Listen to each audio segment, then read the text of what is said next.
নমস্কার বন্ধুরা, সবাইকে হর্ষি রান্নাঘরে স্বাগত জানাই। আজকে ভেন্ডির একটা দারুণ স্বাদের রেসিপি শেয়ার করব। এটা আপনারা ভাত রুটি সব কিছুর সাথে খেতে পারবেন, আর খেতেও কিন্তু দুর্দান্ত হয়। যদি রেসিপিটি ভালো লাগে তাহলে একটি লাইক করবেন, আত্মীয় স্বজন বন্ধু বান্ধবের সঙ্গে রেসিপিটি শেয়ার করবেন। চলুন তাহলে দেখে নেই। তো প্রথমেই আমি ভেন্ডিগুলোকে জল দিয়ে ভালো করে ধুয়ে শুকনো কাপড় দিয়ে মুছে নিয়েছি। এখন এগুলোকে কেটে নিয়েছি আমি, দেখুন এরকম করে। এখন এই কাটা ভেন্ডির মধ্যে দিয়ে দিচ্ছি আমি গ্রেট করে কাটা পেঁয়াজ, দিয়ে দিচ্ছি 1 চামচ থেতো করা রসুন, দিয়ে দিচ্ছি হাফ চামচ হলুদ,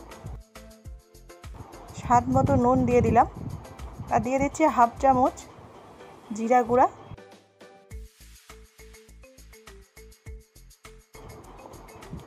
হাফ চামচ দিয়ে দিচ্ছি লঙ্কার গুঁড়া, আর এখানে দিয়ে দিচ্ছি আমি 2 চামচ সর্ষের তেল।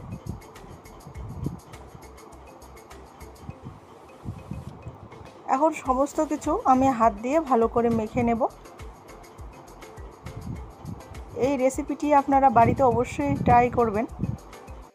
আর ভেন্ডির এই রান্নাটা খেতে এত সুস্বাদু হয় যে যে খায় না সেও চেটে পুটে খাবে। তো আমার এখানে মাখানো হয়ে গেছে। এখন চুলা অন করে একটা কড়াই বসিয়ে দিয়ে দিচ্ছি আমি 2 চামচ মতো সর্ষের তেল। আমি যেহেতু ম্যারিনেট করার সময় সর্ষের তেল দিয়েছি, তাই অল্প পরিমাণে তেল দিয়ে দিলাম।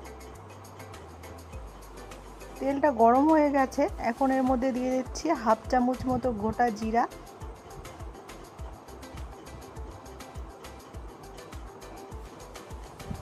জিরাটা ভাজা হয়ে গেছে, একটা সুন্দর গন্ধ বেরিয়েছে।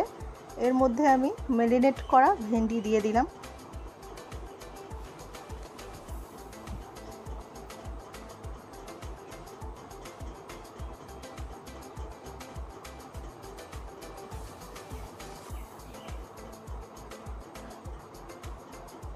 চুলার আঁচটা হাইতে রেখে আমি খুন্তি দিয়ে নাড়াতে থাকব।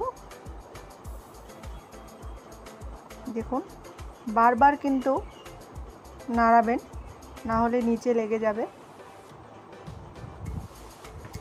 আর ভেন্ডির এই রেসিপিটা কিন্তু খুব সহজে একদম ঝটপট তৈরি করা যায়, কোনো ঝামেলা ছাড়াই, আর খেতেও হয় অসাধারণ।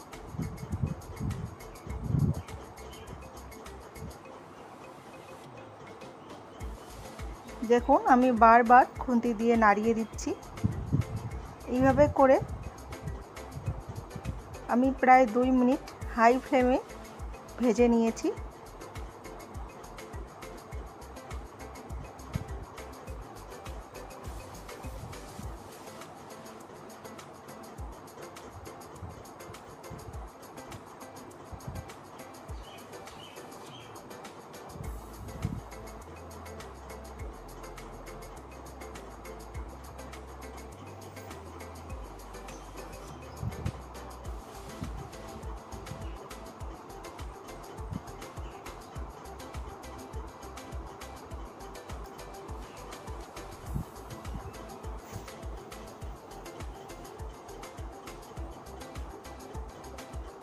দেখুন বন্ধুরা, আমার এখানে ভেন্ডিটা প্রায় অনেকটাই ভাজা হয়ে গেছে।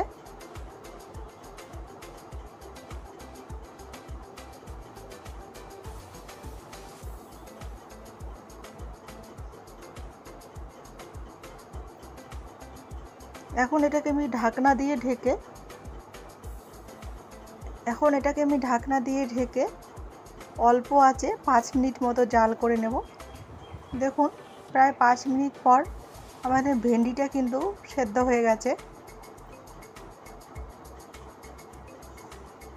আমি আবারও উল্টে পাল্টে নিচ্ছি।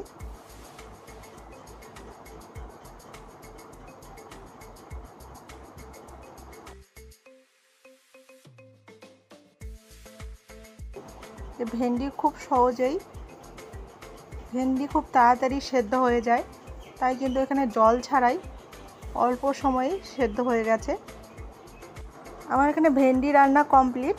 এখন নামিয়ে নিলেই তৈরি। তো ভিডিওটি শেষ পর্যন্ত দেখার জন্য আপনাদের সবাইকে অসংখ্য ধন্যবাদ। দেখা হবে নতুন কোনো রেসিপির সাথে। সবাই ভালো থাকবেন।